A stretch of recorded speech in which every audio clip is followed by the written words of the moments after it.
하나님께 귀히 쓰임받은 믿음의 사람들의 삶을 가만히 살펴보면 다 허물과 죄, 연약함이 있습니다.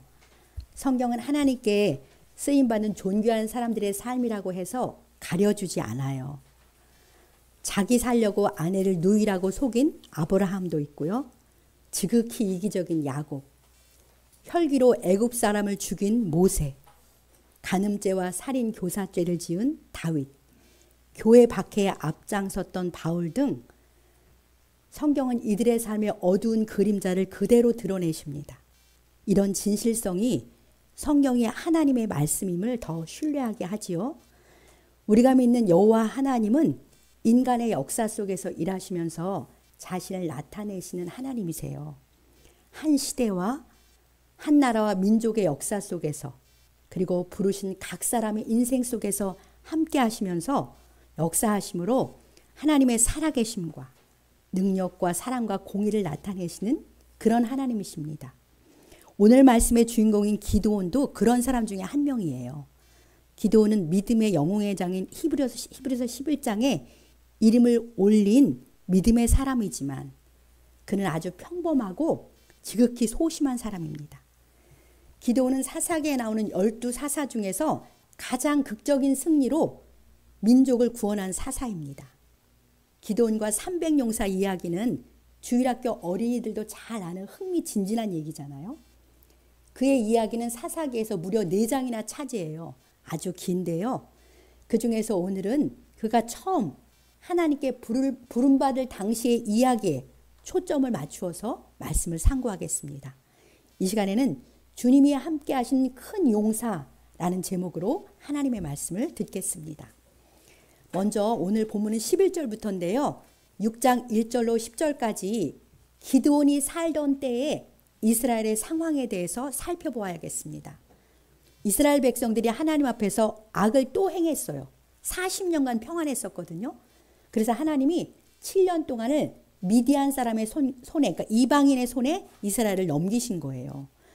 미디안의 압제와 수탈이 얼마나 심했는지 이스라엘 사람들은 산에 웅덩이를 파고 그리고 굴과 산성을 만들고 거기 피해 숨어 살 정도였습니다. 미디안은요, 곡식 파종할 때부터 쳐들어와서는 먹을 것을 남겨두지도 않았고 가축까지도 다 빼앗았어요. 무엇보다도 적군인 미디안과 그 연합관의 숫자가 굉장히 많았습니다. 오늘 여러분들이 6장, 7장, 8장을 자세히 읽어보시면 메뚜기 떼같이 많이 쳐들어왔다. 무수한 짐승과 사람이 쳐들어왔다. 이렇게 숫자를 많이 강조하세요. 굉장히 숫자가 많았습니다. 그리고 이 사람들은 짐승과 장막까지도 가지고 와서 거기에다 이렇게 살면서 수탈을 했어요. 그러니까 이스라엘들은 그 사람들을 피해서 웅덩이나 굴이나 산성에 숨어 살 수밖에 없었고요. 남아나는 것이 하나도 없을 만큼 수탈이 심했습니다. 자, 이런 고통과 궁핍 속에서 그들이 할 수 있는 게 무엇이었겠습니까? 여호와 하나님께 부르짖는 것밖에 할 수 있는 게 없었어요. 그들은 하나님께 부르짖었어요. 그러자 하나님께서 먼저 선지자를 보내셔 말씀을 들려주세요. 그게 이제 앞에 나오는데 이렇게 말씀하세요. 너희는 내가 애굽 땅에서 건져낸 내 백성이다. 내가 이 땅을 너희에게 주면서 이 땅의 신들을 두려워하지 말라고 했잖아. 그런데 너희가 내 말을 듣지 않았기 때문에 이런 고통 속에 살고 있는 거야. 이렇게 선지자를 통해서 먼저 말씀을 해주세요. 그러니까 그들의 고통은 그들의 죄의 결과인 것이죠. 하나님께서는 부르짖는 그 백성에게요, 이렇게 먼저 말씀을 주세요. 말씀으로 그들의 삶을 해석해 주시는 거예요. 이것이 하나님의 은총의 시작입니다. 주신 말씀으로 내 삶이 해석이 되면요, 답을 아니까 순종을 하면 되는 거잖아요. 이제 이방신을 두려워하며 섬긴 우상 숭배의 죄를 회개하고 여호와 하나님만 의지하고 순종하면서 하나님 백성답게 살라. 이렇게 하나님이 말씀하시는 거잖아요. 오늘날 우리의 삶에도 언제든지 궁핍과 고통이 찾아올 수 있습니다. 그때 우리가 할 수 있는 일도 우리의 구원과 소망이신 하나님께 나아가 엎드려 부르짖는 거잖아요. 그런데 우리가 기도할 때요, 동시에 말씀 앞에 같이 나아가야 돼요. 왜냐하면 주님은 먼저 말씀으로 먼저 응답을 주세요. 주님은 말씀으로 지금 겪고 있는 문제에 대해서 해석을 해주시기도 하고요. 또 어떻게 역사하실 건지에 대해서 말씀하시기도 합니다. 주님이 말씀해 주시는 것이 곧 응답입니다. 주님의 은혜는 그 말씀에서부터 시작이 돼요. 여러 가지 삶의 문제 속에서 부르짖는 기도로 힘써 주께 나아가실 뿐만 아니라 주님의 응답의 음성을 사모하면서 하나님의 말씀을 간절한 마음으로 상고하시기 바랍니다. 그러면 거기서 주신 말씀을 꼭 붙잡고 그 말씀대로 이루실 것을 기대하는 것이죠. 이제 말씀하신 하나님께서 실제적인 응답을 이스라엘에게 주실 텐데요. 이스라엘의 간청의 내용이 무엇이었습니까? 메뚜기처럼 많은 수를 앞세워 우리를 수탈하는 미디안에서 우리를 구원해 주십시오. 그게 그들의 요청사항이었어요. 이스라엘의 하나님은 만군의 여호와십니다. 전쟁에 능하신 분이세요. 그러니까 하나님이 직접 미디안을 상대하시면 간단한 문제 아니겠습니까? 무수한 수의 미디안과 그 연합군이라고 해도 전능하시고 위대하신 하나님께는 상대가 되지 않을 테니까요. 그런데 하나님께서는 직접 하시지 않으세요. 항상 사람을 부르십니다. 하나님께서는 부르신 사람을 통해서 일하십니다. 부르신 사람과의 동역을 통해서 하나님의 능력과 영광을 나타내시는데요. 이것이 하나님의 방식입니다. 왜 그러실까요? 혼자 하시면 무척 편하실 텐데요. 하나님께서는 그 백성을, 그 자녀를 하나님 나라의 상속자로 삼으셨기 때문이에요. 하나님께서는 자기 자녀인 우리와 함께 그 나라를 세우길 원하시기 때문에 사람을, 연약하지만 사람을 불러서 함께 일하십니다. 자, 이제 무수한 미디안을 물리치기 위해 어떤 사람을 부르셔야겠습니까? 카리스마가 넘치고 용맹스럽고 힘과 지혜가 뛰어난 그런 인물을 골라서 세우셔야 하지 않을까요? 그때 뽑힌 사람이 기드온이에요. 하나님께서는 친히 기드온을 찾아오셔서 그를 부르시는데요. 그는 어떤 사람이었을까요? 자, 오늘 본문 11절에 보면은 여호와의 사자가 오브라에 있는 상수리 나무 아래로 찾아와요. 마침 거기에 기드온이 미디안 사람에게 들키지 않으려고 밀을 포도주 틀에서 타작하고 있었습니다. 밀은 어디서 타작해야 하겠습니까? 타작마당에서. 바깥에서 타작마당에서 타작해야 되는데 숨어서 포도주 틀에서 타작하는 거예요. 미디안 사람들을 두려워서 뺏길까 봐 좁은 곳에 숨어서 밀을 타작하는 기드온입니다. 그러니까 그는 아주 소심하고 두려움이 많은 사람 같지요. 엄청난 수의 미디안에서 이스라엘을 구원하기에는 전혀 적합한 사람 같지 않습니다. 그런데 하나님께서는 뜻밖에도 특별한 것이 없고 평범하고 연약해 보이는 기드온을 부르십니다. 두려움에 숨어서 먹을 것을 준비하는 소심한 기드온에게 하나님이 무엇이라고 말씀하시는지 우리 12절을 함께 읽어보겠습니다. 여호와의 사자가 기드온에게 나타나 이르되 큰 용사여 여호와께서 너와 함께 계시도다 하매. 하나님께서는 큰 용사여 너와 함께 계시도다 라면서 말씀으로 기드온을 부르세요. 기드온아, 하나님께서 너와 함께 계시, 너는 큰 용사야 라고 선포하시면서 그를 부르십니다. 이러한 하나님의 부르심 앞에 기드온이 얼마나 당황했을까요? 큰 용사는 무슨 큰 용사입니까? 분명 기드온은 큰 용사가 아니잖아요. 도리어 소심하고 두려움이 많은 사람일 뿐인데요. 그러나 전능하신 하나님께서 그와 함께 계시기 때문에 그는 이제 큰 용사입니다. 주님께서 함께 계심으로 이제 그를 큰 용사로 세워가실 것입니다. 이것이 하나님의 부르심의 역설이에요. 실제로 큰 용사를 부르시는 것이 아니라 두려움이 많고 소심한 한 사람을 불러서 하나님의 큰 능력을 덧입혀서 사용하시는 것이 하나님의 섭리인 것이죠. 사랑하는 성도 여러분, 구원받은 우리 각 사람은요, 다 하나님께 부름받은 사람들이에요. 자, 디모데후서 1장 9절이 그렇게 증언하는데요. 디모데후서 1장 9절을 같이 읽어보겠습니다. 하나님이 우리를 구원하사 거룩하신 소명으로 부르심은 우리의 행위대로 하심이 아니요 오직 자기의 뜻과 영원 전부터 그리스도 예수 안에서 우리에게 주신 은혜대로 하심이라. 아멘. 자, 이 말씀대로 하나님이 우리를 구원하심은 곧 거룩하신 소명으로 부르심입니다. 여러분들이 나는 하나님의 구원받은 하나님의 자녀다 라는 확신이 있으시다면 여러분은 다 하나님의 거룩한 뜻을 위해 부름받은 사람들입니다. 이 사실을 믿으십니까? 아멘입니다. 우리가 어떤 모양으로 그 부르심을 이루어갈지는 서로 다를 수 있어요. 그러나 하나님의 나라와 하나님의 영광을 위해서 부름받은 것은 같습니다. 우리를 부르신 부르심의 목적은 같은 것이죠. 주님의 거룩한 소명을 위해 부름받은 우리가 기도원 같지 않습니까? 두려움도 많고 소심하고 의심도 많은 연약한 우리들입니다. 기도원을 은혜로 부르심 같이 주님은 우리도 은혜로 불러주셨어요. 주님은 이 시간 우리 각 사람에게도 우리 교회에게도 동일하게 선포해 주십니다.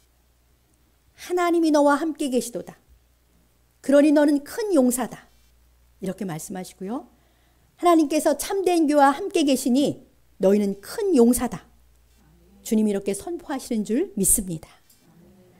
주님께서 이렇게 선포하셨으니 우리는 큰 용사입니다. 또 우리를 큰 용사로 계속해서 세워가실 줄 믿습니다. 자, 이런 믿음으로 서로를 쳐다보면서 큰 용사십니다 라고 축복하겠습니다. 큰 용사십니다. 큰 용사십니다. 네, 네, 그렇습니다.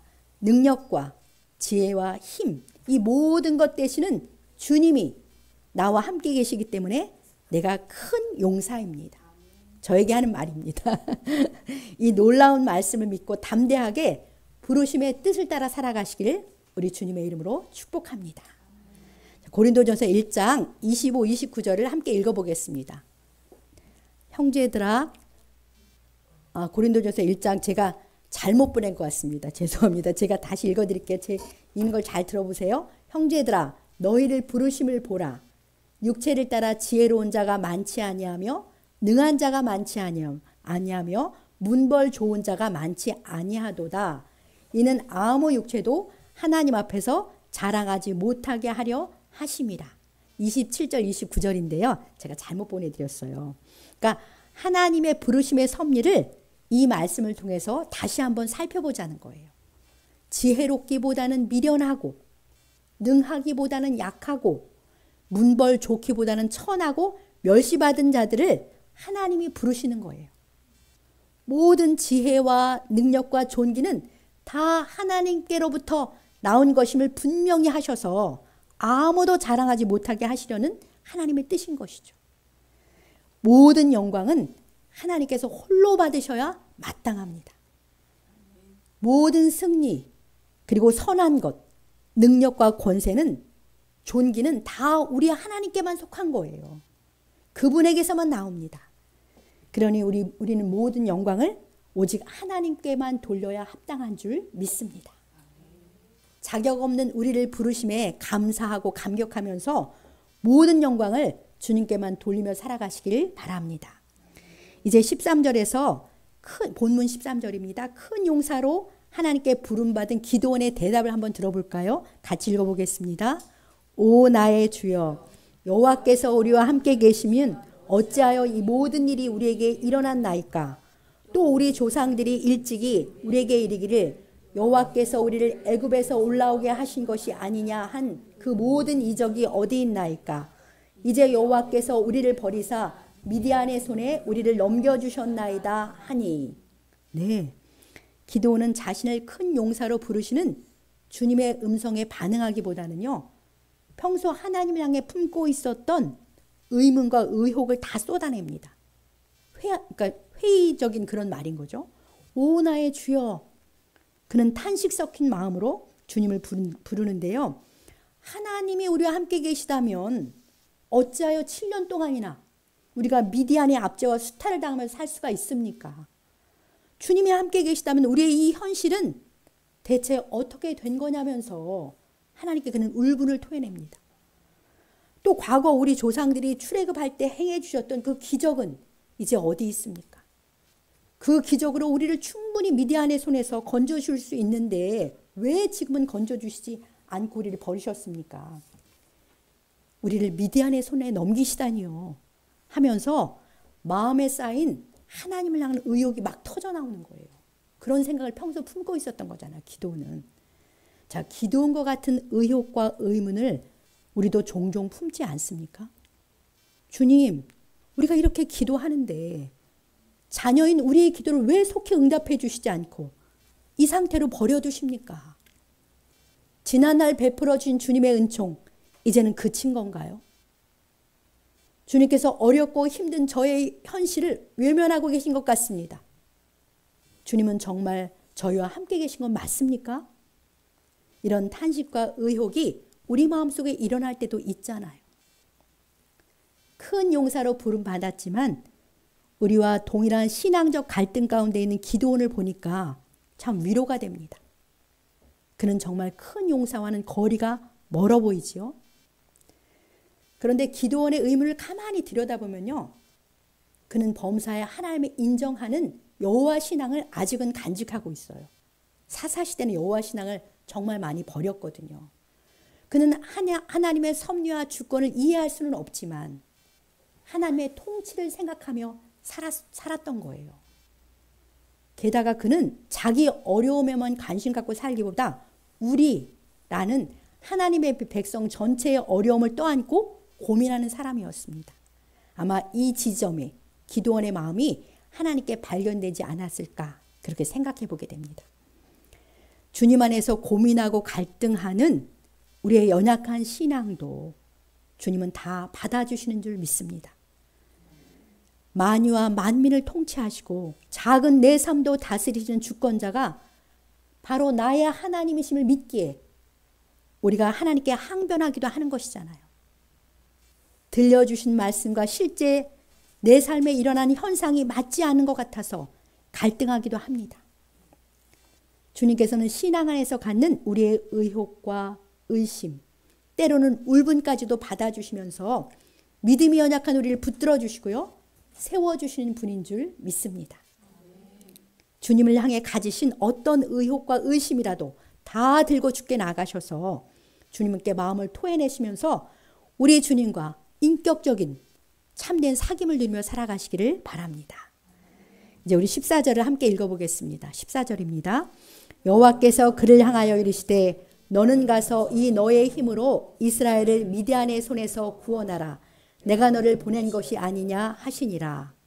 네, 하나님께서 기드온이 제기한 현실 문제에 대한 답으로 너를 보낸다 이렇게 말씀하세요. 내가 가서 이 너의 힘으로 내 백성 이스라엘 미디안의 손에서 구원하라고 명령하시는 거예요. 그러면서 내가 너를 보낸 것이 아니냐 꼭 확실한 보증의 말씀을 주십니다. 자, 이 너의 힘으로 라는 말씀은 내가 너와 함께하는 힘으로, 주님이 기드온과 함께하는 힘으로 가서 이스라엘을 미디안의 손에서 구원하라고 말씀하세요. 그는 무엇을 위해 부름받은 큰 용사입니까? 대적 미디안의 손에서 그 백성을 구원할 용사로 부르신 거예요. 하나님의 백성을 압제와 고통에서 해방시켜서 자유와 평강을 주는 용사로 그를 부르셨습니다. 이 크고 거룩한 사명을 위해서 그에게 힘이 주어졌어요. 그 힘은 하나님이 함께 계신 것입니다. 내가 너를 보낸 것이 아니냐는 말씀은 보낸 내가 너와 함께 하면서 책임지고 돌봐줄 거다. 그런 보증의 약속 아니겠습니까? 그러나 기드온은 저는 아닙니다. 저는 합당한 사람이 아니에요. 라며 부르심을 회피하려고 하는데요. 자, 15절을 보면 이렇게 말하죠. 오 주여, 내가 무엇으로 이스라엘 구원하겠습니까? 보십시오. 우리 가문은 므낫세 지파 중에서도 지극히 약하고요. 저는 내 아버지 집에서도 가장 작은 존재에 불과합니다. 라고 말하면서 자신은 그런 큰 일을 감당할 자가 못 된다고 말하지요. 두려운 마음 많고 소심한 그로서는 당연한 반응입니다. 기드온으로서는 결코 메뚜기 떼처럼 많은 수의 미디안을 물리칠 수 없어요. 그가 못한다고 말씀드리는 것은 마땅합니다. 자, 그런 기도원에게 하나님께서 하시는 16절을 같이 읽어보겠습니다. 여호와께서 그에게 이르시되 내가 반드시 너와 함께하리니 내가 미디안 사람 치기를 한 사람을 치듯 하리라 하시니라. 네, 하나님께서 기도원에게 분명하고 놀라운 약속을 하십니다. 내가 반드시 너와 함께하리니 네가 미디안 사람 치기를 한 사람을 치듯 하리라. 참으로 놀라운 약속입니다. 전능하시고 전쟁에 능하신 하나님께서 반드시 기드온과 함께 하실 것입니다. 그리하여 그가 수많은 미디안 사람 치기를 한 사람을 치듯 할 것이다. 메뚜기같이 무수한 적군을 한 사람 치듯 분명한 승리를 거두게 하실 것이라고 약속하십니다. 그의 힘은 반드시 그와 함께 계시는 하나님이신 거죠. 기드온의 힘이 아니라 여호와 하나님의 힘으로 되는 역사입니다. 사랑하는 성도 여러분, 기드온을 큰 용사로 부르신 하나님께서 오늘 저와 여러분들도 큰 용사로 부르셨습니다. 기드온처럼 우리도 지극히 연약하고 두려움도 많고 소심해서 주님의 큰 사역을 감당하기에는 합당치 않습니다. 부르심이 합당한 존재들이 아니에요. 그러나 주님이 함께 계시면 주님이 함께 계신 것이 기드온의 힘인 것처럼 우리에게도 주님이 함께 계십니다. 주님은 우리의 힘이신 거예요. 내가 반드시 너와 함께 하리라. 내가 너를 보낸 것이 아니냐 라는 주님의 약속은 오늘 우리에게도 동일한 약속입니다. 이 놀라운 약속을 주시며 우리도 큰 용사로 부름받은 줄 믿습니다. 저는 이 말씀을 보면서 큰 격려를 얻게 됐어요. 그런데 하나님께서 함께 하신다는 이 큰 약속은요, 기드온이 실제 미디안을 칠하시는 부르심에 순종할 때 그때부터 나타나요. 그가 순종하자 결국 300용사로 메뚜기 떼처럼 많은 미디안의 군사를 쳐 이기게 하셨어요. 우리와 함께 주님이 늘 계시는데요. 그 능력도 우리가 실제로 주님의 부르심에 순종할 때부터 나타나는 거예요. 우리를 향한 주님의 부르심의 사명을 바로 알고 그 사명에 실제로 순종할 때 우리와 함께 하시는 주님의 능력을 우리가 경험하고 주님께 영광을 돌리게 되는 것입니다. 자, 그럼 오늘 우리가 순종해야 할 주님의 부르심의 사명은 무엇입니까? 무엇을 위해 우리를 큰 용사로 부르시면서 주님이 함께 하셔서 우리의 힘이 되어 주시겠다고 약속하셨습니까? 우리 모두가 너무나도 잘 알고 있는 마태복음 28장 18절 20절, 이 지상 사명을 위해서 주님 우리를 큰 용사로 부르셨습니다. 주님의 거룩한 지상 명령의 말씀을 뜻을 생각하면서 함께 읽겠습니다. 예수께서 나와 말씀하여 이르시되 하늘과 땅의 모든 권세를 내게 주셨으니 그러므로 너희는 가서 모든 민족을 제자로 삼아 아버지와 아들과 성령의 이름으로 세례를 베풀고 내가 너에게 분부한 모든 것을 가르쳐 지키게 하라. 볼지어다 내가 세상 끝날까지 너희와 항상 함께 있으리라 하시니라. 아멘. 우리가 너무 잘 아는 말씀이잖아요. 부활하신 예수님께서 제자들에게 나타나셔서 주신 지상 사명입니다. 가장 높은 사명이라는 거죠. 이 사명은 주 예수님을 믿고 따르는 참된 그리스도인 모두에게 주신 그러한 주님의 명령입니다. 이곳에 계신 모든 성도님들을 향해서 주님이 하신 명령이에요. 우리는 이 명령을 교회 공동체와 함께 감당하도록 부름을 받았습니다. 주님의 이 지상 사명에서 우리에게 준 약속하신 자원이 있어요. 우리에게 약속된 힘이 있습니다. 그것이 무엇입니까? 하늘과 땅의 모든 권세를 가지신 주 예수님께서 세상 끝날까지 우리와 항상 함께 계시는 것입니다. 기드온에게 준 약속하고 똑같잖아요. 하나님께서 그와 함께 계시는 것이 그의 힘인데요. 주님은 오늘 우리에게도 동일하게 약속하시면서 내가 너의 힘이니 세상으로 가라. 이 명령 가지고 세상으로 가라고 이렇게 말씀하십니다. 너에게 능력도 지혜도 힘이 없어도 괜찮다. 하늘과 땅의 모든 권세는 내게 있다. 그런 내가 세상 끝날까지 너희 각 사람과 너희 참된 교회와 함께 있을 것이니 이 내 힘을 믿고 순종하라고 주님이 말씀하시는 것입니다. 우리는 주님의 영이신 성령께서 우리 안에 늘 함께 계시는 큰 용사들입니다. 내 안에 계신 성령님의 권능을 믿고 이 거룩한 사명에 순종함으로 힘차게 나가야 합니다. 자, 우리가 순종해야 할 주님의 명령, 우리가 감당해야 될 사명의 내용은 무엇입니까? 온 세상으로 가서 모든 민족으로 주님의 제자를 삼는 것입니다. 구체적으로는 두 가지지요. 첫 번째는 아버지와 아들과 성령의 이름으로 세례를 베푸는 것이고, 그러니까 복음을 전하여 사람들이 주님을 믿어 구원받고 성삼위 하나님의 이름으로 세례를 받아서 함께 주님을 예배하는 예배자로 세우는 것입니다. 두 번째로는 주님께서 우리에게 분부한 모든 것을 가르쳐 지키게 하는 것이죠. 주님의 말씀을 가르쳐서 그 말씀에 순종하며 살아가는 참 제자가 되게 하는 것입니다. 교회 공동체와 함께 이 사명을 감당하도록 주님은 우리를 부르셨습니다. 우리에게는 이 사명을 넉넉히 감당할 자원이 있어요. 힘이 있어요. 그것은 하늘과 땅의 모든 권세를 가진 주님이 세상 끝날까지 우리와 항상 함께 계시는 것입니다. 우리와 함께 계시는 주님의 능력은 우리가 이 사명에 순종하며 나아갈 때 나타나요. 기드온이 미디안을 치러 나갈 때 그와 함께 계시는 하나님의 힘이 실제로 나타나서 그가 큰 용사가 된 것과 같아요. 그가 수많은 미디안을 넉넉히 이기게 하신 것처럼 우리가 순종하며 나갈 때 나타난 거죠. 자, 우리 참된 교회가 우리 각 사람이 주님의 이 지상 사명을 위해 부름받은 줄 믿습니다. 이 지극히 높은 사명은 구원받아 주님의 제자로 부름받은 우리 모두의 사명입니다. 이 사명이 바로 우리 교회의 표어인 하나님 나라를 세우는 것과 같은 거예요. 이 사명의 핵심은 진리의 말씀 안에서 사람들을 주님의 사랑으로 사랑하라, 그런 명령이에요. 사랑을 행하지 않고서는 이 사명을 감당할 수가 없어요. 사랑으로만 이 사명이 감당이 됩니다. 우리 모두는 이 거룩한 사랑의 사명을 위해 부름받은 큰 용사들입니다. 하지만 우리에게는 아무런 능력도 힘도 지혜도 없습니다. 그것을 인정해야 돼요. 근데 그건 문제가 될 일이 아니에요. 주님은 우리가 그런 존재들인 줄 알고 부르셨으니까요. 우리에게는 주님이 힘이시고 주님이 자원이십니다. 하늘과 땅의 모든 권세를 가지신 주님께서 세상 끝날까지 우리와 항상 함께 계십니다. 주님이 우리의 능력이시며 힘이시며 지혜이시며 자원이신 줄 믿고 나가기 원합니다.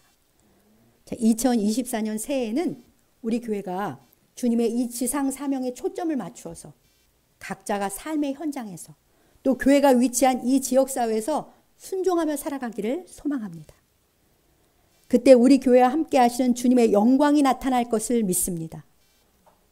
사랑으로 복음 전파와 양육에 우리가 힘쓰지 않으면 우리와 함께 하시는 성령의 능력이 나타나지 않아요. 나타날 필요가 없잖아요. 주님의 그 능력과 영광이 이 명령에 순종하지 않는 우리를 통해서 나타낼 필요가 없기 때문에 나타나지 않습니다.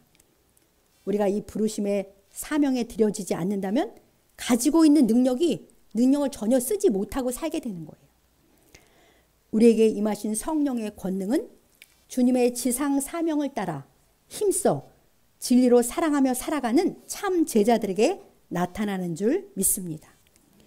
우리의 교회를 통해서 함께 하시는 주님의 영광이 밝히 드러나길 간절히 소망합니다. 이제 하나님의 말씀을 맺겠습니다. 주님은 큰 능력과 권세로 세상 끝날까지 우리와 항상 함께 하십니다. 주님께서 우리의 힘이시며 우리는 주님의 큰 용사들인 줄 믿습니다. 죽어가는 사람들을 복음으로 구원하고 그들을 말씀에 순종하는 참 제자로, 참된 예배자로 세우라 하시는 주님의 지상 명령에 힘써 순종합시다. 우리 주님의 큰 권세 믿고 힘차게 하나님 나라를 세워가는 큰 용사들로 살아가시길 주님의 이름으로 간절히 축복합니다.